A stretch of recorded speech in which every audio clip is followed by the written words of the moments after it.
بازم برادران عزیز همه شما رو به درگاه خوش آمدید میگم.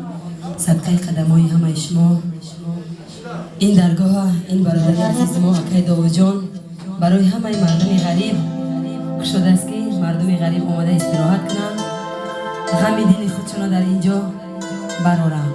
برای همون بچهای عزیز زنده باشین، سربلند باشین. اکای داوود جان برادر عزیز زنده باشی، سربلند باشی. خداوند همین درگاه پر از مردمی تاجیکستان کنند. زنده باشی اکا جان عزیز. خوش آمدین مردم ایسترا. یک قسک بهر این کافه اکای داوود جان شد. زنده باشین. همین سرود بهر شما.